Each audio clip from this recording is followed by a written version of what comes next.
Hoy vamos a aprender los pronombres personales en el idioma tzeltal. Yo se dice ho'on, ho'on.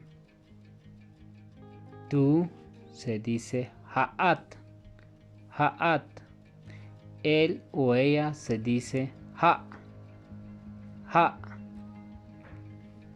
Nosotros o nosotras se dice ho'otik, ho'otik en primera persona del plural incluyente.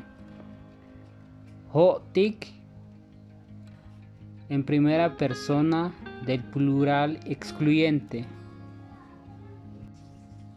Ustedes se dice ha'esh o ha'atik, ha'esh o ha'atik.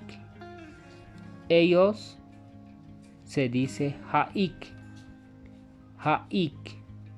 Bueno, esto sería todo el video y nos vemos en el próximo video.